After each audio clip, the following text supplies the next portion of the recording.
Abra comigo a sua Bíblia em 1 Samuel, capítulo 17,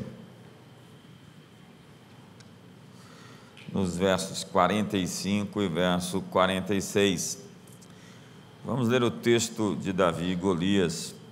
Estamos na jornada de conquistar nossa montanha, nossa terra prometida, nossa geografia, e esse texto tem ensinos importantes para esse momento.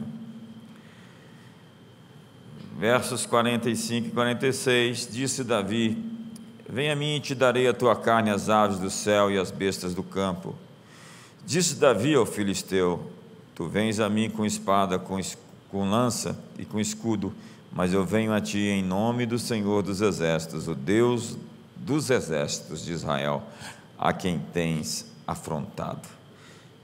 Então, verdades gigantes e gigantes da vida. Todo gigante me apresenta a mim mesmo.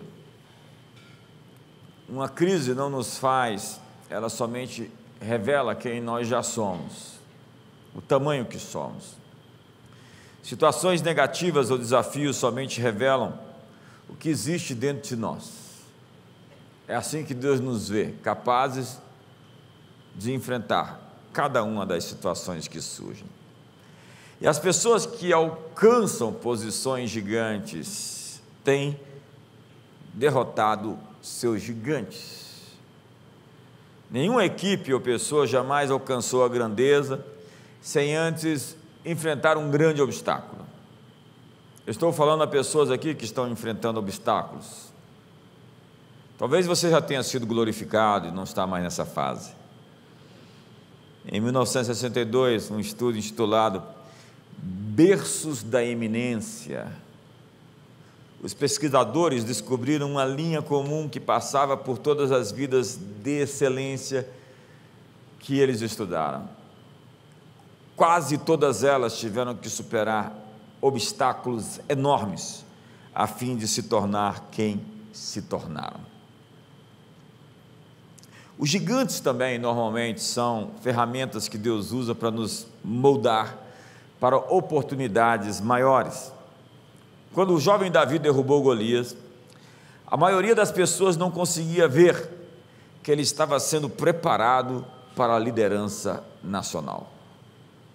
Era aquela fase, aquele momento em que ele estava sob fogo, sob luta, sob batalha, sob desafios, que Deus o estava preparando para uma ocupação mais alta. Então vamos lá. Pense nos gigantes que você está enfrentando hoje. Quais são os seus desafios atuais? Liste alguns desses gigantes em sua vida. Eu estou deixando você pensar. Eu quero falar hoje sobre 10 características de um matador de gigantes. Em primeiro lugar, os matadores de gigantes não começam como matadores de gigantes. Quando começou a guerra entre os filisteus e Israel, Davi era muito novo. Era um musicista. E ele também era um pastor de ovelhas. Enquanto seus irmãos serviam como soldados, Davi tornou-se menino de recado do seu pai, levando comida e verificando se seus irmãos estavam bem. Ele sempre encontrava os soldados vestidos para a guerra, mas nunca enfrentando o inimigo. Golias não ia embora. Durante 40 dias, ele voltou falando a mesma coisa: tem homem aí? E o povo de Israel: tem, mas está de folga. Entenda, Davi foi fiel em todas as pequenas tarefas. O exército foi infiel em sua enorme tarefa. No verso 20 diz a Bíblia: pois Davi no dia seguinte se levantou de madrugada, deixou as ovelhas com o guarda, carregou-se e partiu. Entenda que Davi está ali cuidando de algo e não abre mão daquilo para tentar ocupar uma posição de vantagem, como foi acusado por Eliabe. No verso 22, diz assim: deixando Davi o que trouxeram aos cuidados do guarda da bagagem, correu a batalha. O que esses dois versos falam sobre Davi? Davi é alguém para quem se pode entregar algo e descansar. Esse tipo de gente vale muito. Davi é um homem de compromissos, cumpre o que diz, não abandona seus projetos, é aquela pessoa que promete e faz. Deus está atrás de pessoas que são capazes de cumprir os compromissos mais básicos, mais simples, tolos, cotidianos. Nós precisamos de uma responsabilidade que não encontra desculpas, uma responsabilidade que não foge dos compromissos assumidos. Então, matadores de gigantes não começam como matadores de gigantes. Às vezes eles são office boys. Jesus não era um carpinteiro, mas por muito tempo executou a função como tal. Ele veio salvar esse mundo, morrendo pela causa dos meus pecados, mas fez, durante um grande intervalo de tempo, a função de trabalhar junto ao seu padrasto, José. Há pessoas que não são fiéis a esses pequenos começos. Há pessoas que querem chegar de paraquedas, numa posição de vantagem, como que querendo exercer a autoridade. Não, na jornada para ser o matador de gigantes, existe um caminho de obedecer ordens simples, pequenas orientações. Em segundo lugar, os matadores de gigantes veem a recompensa que receberão se derrotarem o gigante. Eles estão de olho na recompensa. A maioria da multidão vê os obstáculos, somente alguns veem os objetivos. O que separa o líder frutífero do infrutífero é isto: os líderes frutíferos veem o impacto e a recompensa por se arriscarem, e eles aceitam isso. Para outros, o risco parece alto demais. No dia em que Davi enfrentou Golias, todos tiveram a mesma oportunidade. E o exército viu Golias, e Davi viu a Deus. E o exército viu o problema, e Davi viu o prêmio. Nós não podemos avaliar a situação por aquilo que vemos nela. O que é observável é real, mas não é a realidade máxima. O que vemos por trás é um Deus todo-poderoso, cheio de amor, que nós devemos lembrar que está por detrás de cada circunstância da nossa vida, e que está nos prometendo que se nós formos leais, fiéis, Ele vai entregar os gigantes nas nossas mãos. Terceiro, os matadores de gigantes não dão ouvidos às críticas duvidosas. Críticas duvidosas. Você pode facilmente determinar o calibre de uma pessoa pela quantidade de oposição necessária para desanimá-la. Como Davi, nós devemos fazer 3 coisas para enfrentar as críticas. Nós devemos sobreviver aos nossos Eliabes, que são os irmãos mais velhos, que nos intimidam emocionalmente, que difamam a nossa intenção. Nós devemos sobreviver aos nossos Saús, eles nos intimidam com a sua posição. Nós devemos sobreviver aos nossos Golias, porque eles nos intimidam com o seu tamanho, com as suas habilidades. Os críticos de Davi disseram coisas como: ei, o seu lugar não é aqui. Quem você pensa que é? Você é jovem demais, você é muito novo, você é muito orgulhoso, ou você é experiente, ou não, você é inexperiente. Eles questionaram seus motivos, suas motivações e suas habilidades, e a crítica era contínua. Eles questionaram que ele não tinha motivos corretos, e ela vinha de pessoas respeitáveis naquele momento da história. Eu repeti, naquele momento da história, porque o mundo girou e Saul morreu, o mundo girou e Golias foi para o saco, e o mundo girou e Eliabe a gente não sei para onde foi, mas Davi se tornou o rei.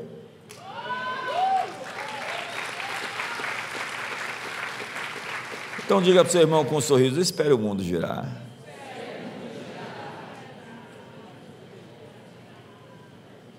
Eu fico feliz com isso. O mundo vai dar mais uma volta. Lembre-se, todos aqueles que nunca mataram um gigante dirão a você que é impossível.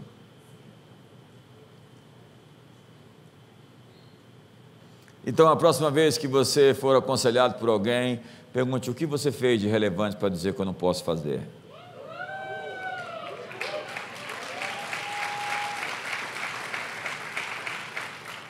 Quarto, os matadores de gigantes não se deixam intimidar pelo desafio.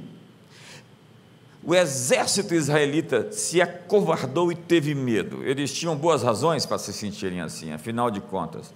Golias era o mais forte e poderoso oponente que eles jamais tinham visto antes. Mas Davi queria saber quem era aquele que debochava dos exércitos do Deus vivo. O exército viu Golias como grande demais para ser acertado como alvo. Davi o viu como grande demais para ser errado como alvo. Esse cara é tão grande e a testa dele é tão enorme. Nós podemos ficar intimidados quando enfrentamos situações como a que Davi enfrentou. E nossos gigantes têm uma reputação. Nossos gigantes nos confrontam, nos difamam, nos intimidam psicologicamente. Os outros ao nosso lado estão com medo. Nós nunca enfrentamos um inimigo assim, e o nosso líder tem medo do gigante. O tal do Saul está tremendo. Mas por que Davi não se intimidou? A sua paixão era para que Deus fosse honrado.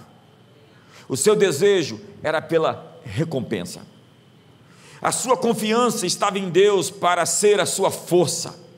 Golias por 40 dias afrontou, escarneceu, amaldiçoou a todo Israel. Ele praguejava e gritava: tem homem aí? E eles estavam por 40 dias fazendo ouvido de mercador. Todo dia uma afronta, um escárnio, uma multidão de passivos e inertes, contemplativos, espectadores intimidados, paralisados, estavam tremendo. E o fim de Golias começou em um verso. Estando Davi ainda a falar com eles, eis que vinha subindo do exército dos filisteus o duelista, cujo nome era Golias, o filisteu de Gate, e falou as mesmas coisas que falara antes, porém dessa vez, e Davi o ouviu. Diga comigo: e Davi o ouviu. Coloca seu nome agora, diga: e JB o ouviu.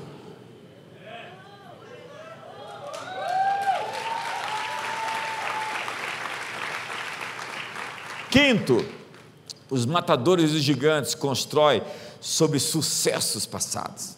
Eu estava falando ali agora em cima com o Everardo Gueiros, que conservadores constroem sobre o passado que deu certo, que foi testado, pela história dos grandes homens do passado. Nós não somos retrógrados querendo voltar atrás, nós só estamos construindo sobre as conquistas dos que vieram antes de nós respeitamos o passado. Como diz Sir Isaac Newton: eu posso ver mais longe porque estou assentado sobre os ombros dos gigantes. Então nós celebramos todos aqueles que fizeram alguma coisa por nós, e nós respeitamos isso. Os progressistas querem desfazer, querem desconstruir, querem pôr abaixo a civilização como ela existe, fazer tábula rasa e construir tudo do zero. A confiança de Davi estava firmada na proteção de Deus em encontros bem-sucedidos que ele teve contra um leão e contra um urso. Ele lembrou ao povo e a si mesmo acerca da fidelidade de Deus. Você provavelmente teve momentos de imensas batalhas na vida. Quando o desafio termina, nós normalmente nos esquecemos da dúvida que sentimos passando por aquilo, mas quando nos lembramos da fidelidade de Deus, nós podemos derrotar a dúvida no futuro. Às vezes nós obtemos vitória, mas nós não lembramos o quanto foi difícil chegar até ela. Sexto, os matadores de gigantes convencem os outros de que eles serão bem-sucedidos. Eu acredito que o maior desafio de Davi não foi matar Golias, foi receber a chance de fazê-lo. Seu maior problema não era o gigante, era que permitissem ele lutar contra o gigante.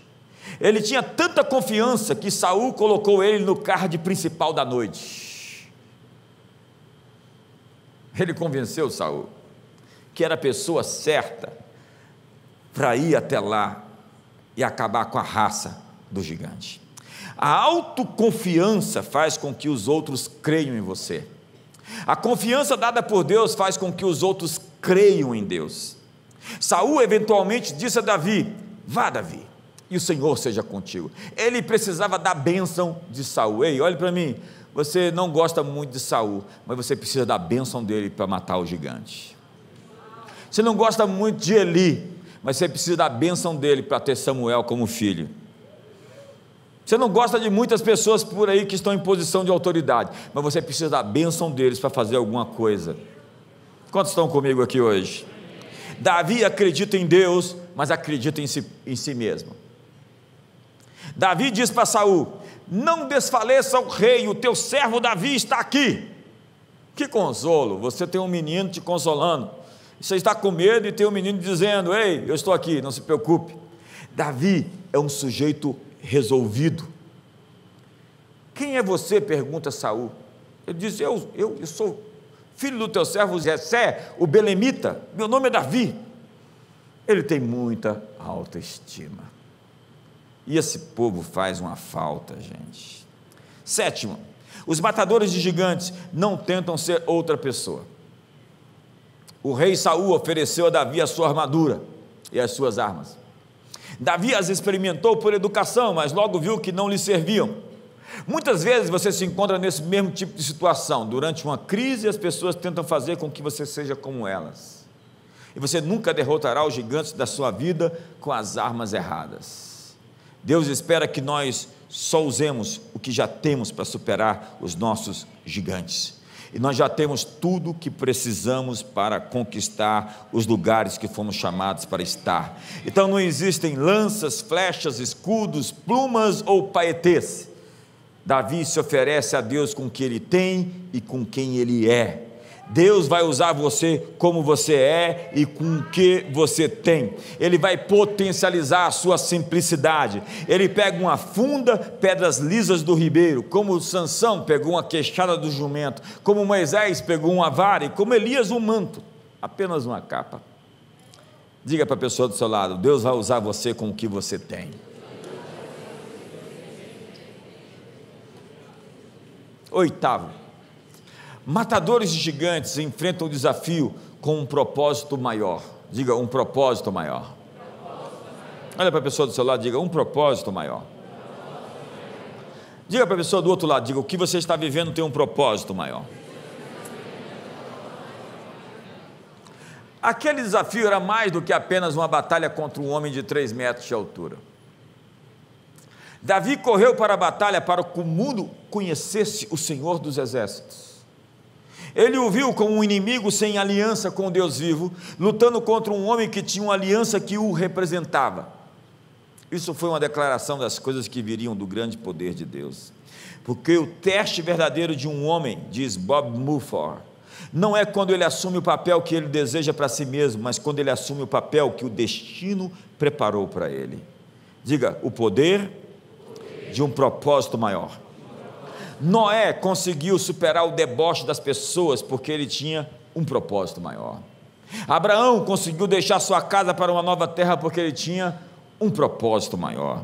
José teve forças para enfrentar uma prisão escura porque ele teve um propósito maior. Daniel conseguiu dormir numa cova cheia de leões porque ele se agarrou a um propósito maior. Os 3 homens hebreus puderam entrar numa fornalha porque eles tinham um propósito maior. João Batista pôde diminuir sua popularidade para exaltar a Jesus porque ele tinha um propósito maior. Estevão morreu por um evangelho impopular por causa de um propósito maior. Paulo enfrentou torturas, insultos, naufrágio porque ele tinha um propósito maior. Jesus enfrentou a cruz por causa do seu propósito maior. Diga para o seu irmão: um propósito maior. Ei, há um propósito maior escondido em tudo que você está vivendo. Existe um propósito maior na sua vida. 9, os matadores de gigantes ficam ansiosos para vencer. O primeiro passo para se resolver um problema é começar. Os vitoriosos são inspirados por um desafio e sentem paixão por alcançar a vitória. Davi não andou em direção a Golias. Diz a Bíblia que ele correu. Sucedeu que, dispondo-se o filisteu a encontrar-se com Davi, esse se apressou e, deixando as suas fileiras, correu de encontro ao filisteu. Você pode julgar o tamanho de uma pessoa pelo tamanho do problema que ele deseja enfrentar. Davi estava pronto para lutar e ele estava esperando essa oportunidade a vida inteira. Matadores de gigantes se antecipam. Eles simplesmente se lançam na batalha. Eles não esperam a calamidade, o caos, eles ousam o máximo, eles dão o máximo, eles fazem o máximo. É como diz o próprio Davi no Salmo 92, os meus olhos se alegram em ver os malfeitores que contra mim se levantam, e os meus ouvidos se satisfazem de ouvir as críticas contra mim. Eu fui ungido com o poder do boi selvagem, com óleo fresco, estou pronto para brigar. 10, os matadores de gigantes levam aqueles que estão à sua volta a um nível mais alto de sucesso. Quando Davi resolveu o problema de Golias, os exércitos de Israel correram para perseguir o resto do exército filisteu. Eles venceram a batalha naquele dia, mas somente porque Davi lhes abriu o caminho. Esse é chamado de todo líder: levar as pessoas a obter a vitória que eles abriram um caminho para que elas tivessem. Então, quais são os gigantes que você está enfrentando hoje? Pense de novo. Os desafios, as batalhas.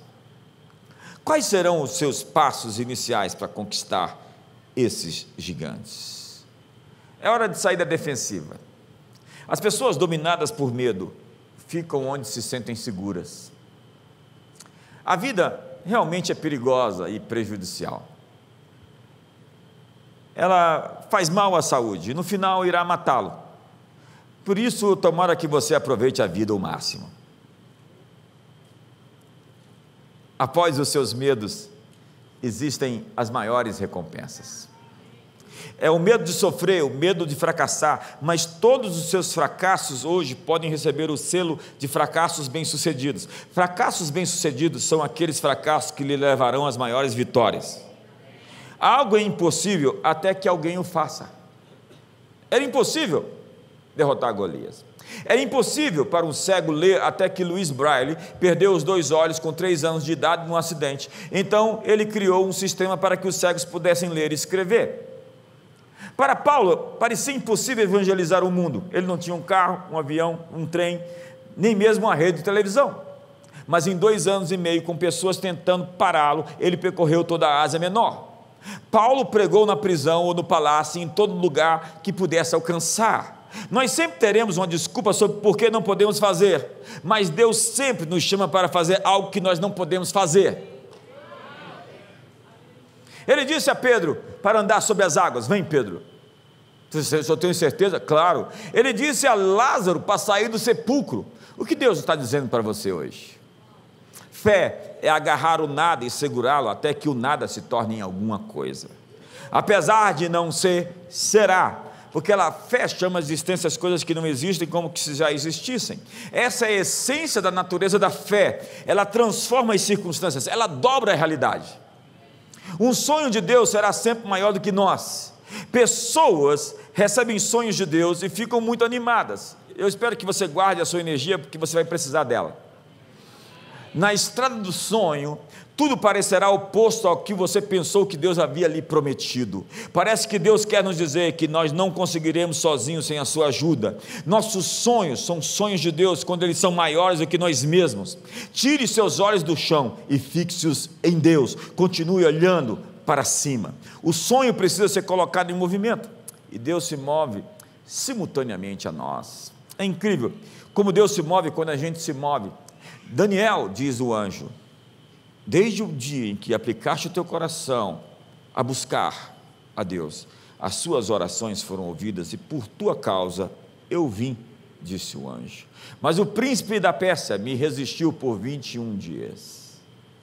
No momento em que você se move, conexões se criam, anjos se apressam, o mistério da providência entra em ação. Então procure por ambientes de ativação.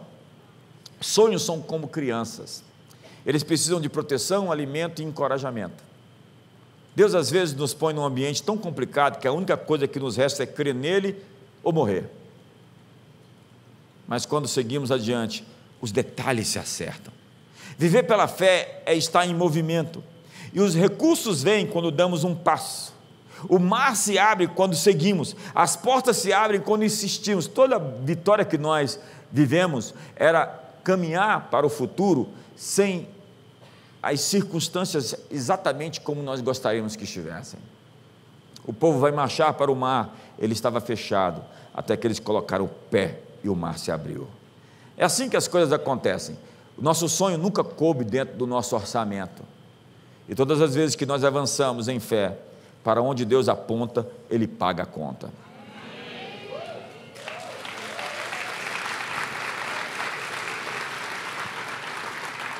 Nossos maiores inimigos não são os gigantes de fora, mas as vozes de dentro. As vozes de dentro dizem: volte para o lugar seguro, o lugar da insuficiência, o Egito. Ou fique no lugar da sua suficiência, o deserto. Quando o chamado de Deus era: entre na terra mais que o suficiente. Na sua zona de conforto, é o lugar onde você não precisa ser ungido, porque você pode fazer qualquer coisa sem unção. Na verdade, quando você não tem o Espírito Santo na igreja, você vai ter que gastar muito dinheiro com bolo e refrigerante para poder ocupar o povo.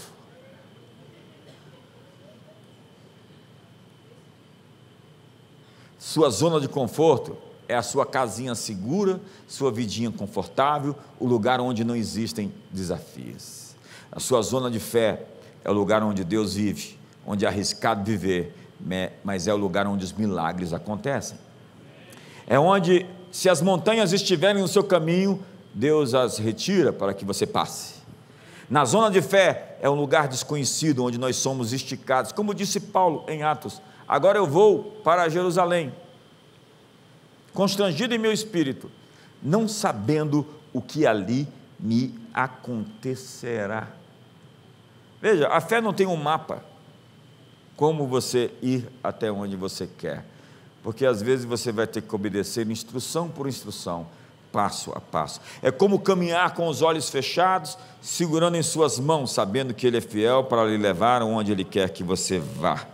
Milagres acontecem quando tomamos o que temos e colocamos em suas mãos.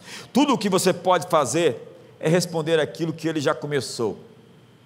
Você só pode cantar o que Ele começou a cantar, você só pode gritar com o fôlego que Ele deu, você só pode trabalhar com a energia que Ele lhe deu, você só se aquece com o sol que Ele criou. Mas você tem a certeza, quando você anda com Ele, que tudo vai se corrigir na estrada. É aquela história da mãe que é abordada pelo filho que está assustado assistindo o Batman, e ele diz: o Batman agora está preso num tanque de tubarões, mamãe, o Batman vai morrer. E ele ficou desesperado porque o Batman ia morrer. Quantos lembram daquele Batman que usava a cueca em cima da calça? É da sua época, né? E a mãe, calma, disse: meu filho, como é que é o nome do filme mesmo? É Batman. Então volte lá, porque tudo vai se resolver, porque o nome do filme é o nome do homem que está no tanque de tubarões. Daqui a pouco o Batman tira do seu cinto de 1001 utilidades um elemento para poder espantar o tubarão, e o Batman é salvo. As coisas vão se acertar no caminho, porque o personagem principal dessa história é Jesus.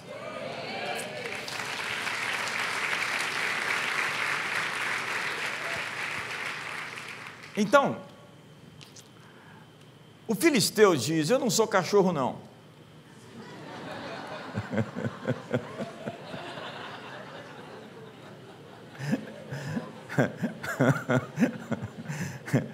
Como é que você vem contra mim com paus e escudos? Ele diz assim: porventura sou eu algum cão? e pelos seus deuses amaldiçoou a Davi. Disse mais o filisteu: vem a mim, e darei a tua carne às aves do céu e às bestas do campo. É engraçado isso, porque ele é da infantaria, e ele quer que Davi tenha um embate com ele corpo a corpo, mas só que Davi é da artilharia. Ele esperava um soldado grande e forte, que pudesse lutar com ele, frente a frente, e Davi, diz a Bíblia, correu e manteve a distância, ajustou a geografia, o espaço, para ter segurança do tiro que ele ia dar. E você sabe, na história de Israel, os da tribo de Benjamim, Davi aprendeu habilidades da tribo de Saul. Lançar a funda não era uma coisa da tribo de Judá, era da tribo de Benjamim. E mostra-se na história, eles atirando com as duas mãos a funda, e acertando alvos em movimento em até 100 metros de distância, com uma precisão única. É Malcolm Gladwell, aquele autor meio maluco lá, que está no New York Times, que escreveu um livro falando que a velocidade que uma pedra atingia, atirada por uma funda, era semelhante à de um revólver hoje. Então, quando a pedra atingiu Golias no meio da testa, ela o derrubou. E Davi foi dar o golpe de misericórdia, pegando a arma de Golias, que era a sua espada, e cortando a sua cabeça. A arma do inimigo o destruiu.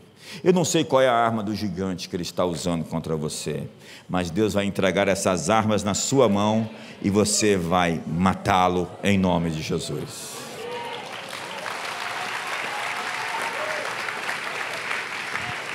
Mas é interessante que Golias o amaldiçoa, e ele pode às vezes falar, o inimigo às vezes pode falar, mas Davi se levanta e diz: ei, eu vou te dizer o que vai acontecer.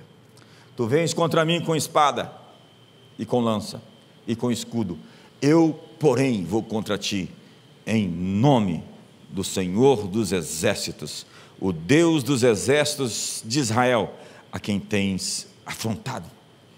Hoje mesmo, o Senhor te entregará nas minhas mãos. Eu vou te dizer o que vai acontecer, Golias.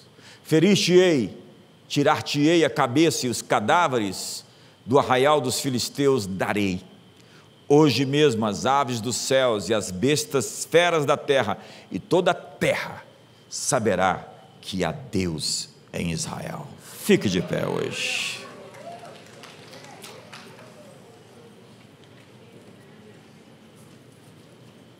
Matadores de gigantes profetizam o que vai acontecer. Eles dizem: é para lá que eu estou indo, é ali que eu vou chegar. Essa noite, Deus quer nos dar o coração do menino de Belém, sua coragem, uma fé que põe os gigantes por terra, e toda essa multidão que nos cerca saberá que há Deus no Brasil. O profeta Zacarias diz que naquele dia, o menor entre vocês, o mais fraco, será como Davi, e a casa de Davi será como Deus, como o anjo do Senhor diante dele. Feche os seus olhos hoje. Eu quero que você preste atenção nos seus desafios agora. Talvez eles sejam financeiros, ou quem sabe eles sejam emocionais. Quem sabe você está vivendo um vazio profundo na sua alma. Você está com crises, profundas crises, tristeza, angústia, depressão. Quem sabe sejam problemas familiares que você carrega, ou são acusadores, calúnias, mentiras que inventaram contra você. Quem são os seus gigantes? Quais são os seus desafios? Você está recebendo essa noite ferramentas, instrumentos, para ir adiante. E você veio a esse culto hoje porque Deus está dizendo que isso não vai te parar, e que essas coisas vão se tornar parte de uma grande estratégia por um propósito maior. Abraça a pessoa do seu lado, ore com ela por um propósito maior nessa coisa, ore com ela por um propósito maior nessa circunstância, ore por ela por um propósito maior. Ore de verdade, não fique sozinho, ore por ela por um plano mais elevado.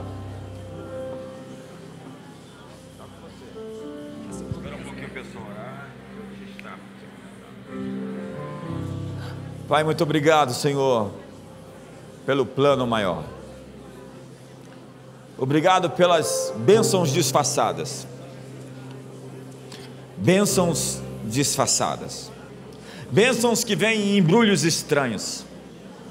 Por cada coisa escabrosa que vai se tornar em uma bênção, em um favor especial. Por cada circunstância que vai se dobrar a um plano superior, a um desígnio. Obrigado, Jesus. A unção está crescendo hoje. Ei, a unção está crescendo aqui essa noite. A graça de Deus está visitando você em sua casa. Deus está hoje minando o campo do inimigo. Eu vou contra ti em o nome do Senhor dos Exércitos, o Deus de Israel, a quem tens afrontado. Hoje mesmo Deus vai te dar livramento. Durante esse mês de setembro, você vai viver algo tão incrível. Livramentos da parte de Deus estão chegando, a fim de que você suba a sua montanha, a fim de que você conquiste os lugares altos, e os seus gigantes estão caindo, estão ruindo. As fortalezas que levantaram contra você, a difamação, a calúnia, a mentira está sendo derrubada. Hoje os inimigos estão batendo em retirada, e outros vão vencer porque você abriu o caminho para eles. Deus está te dando o espírito do menino de Belém, a unção, a ousadia, a coragem.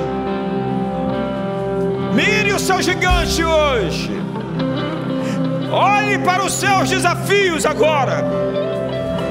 Golias, tu vens contra mim com espada e com escudo, mas eu vou contra ti em o nome do Senhor dos Exércitos.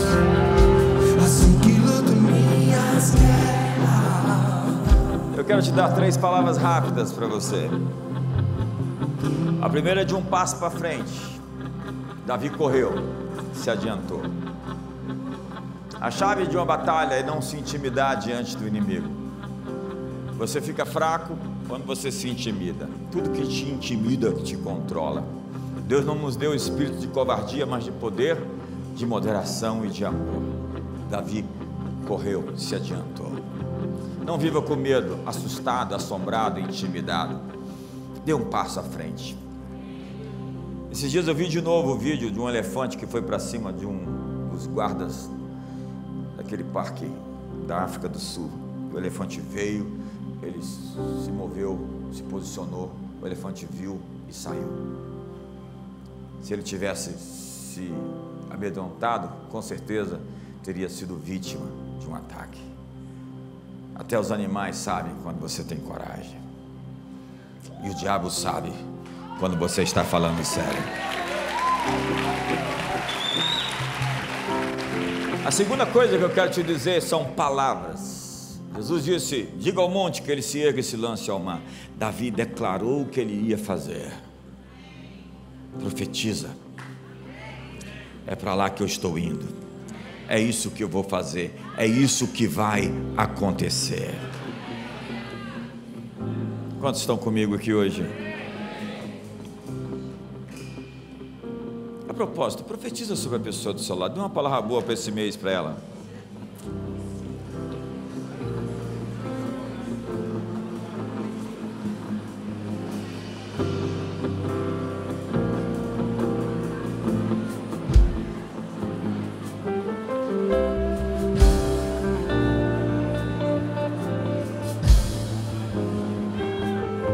terceira coisa.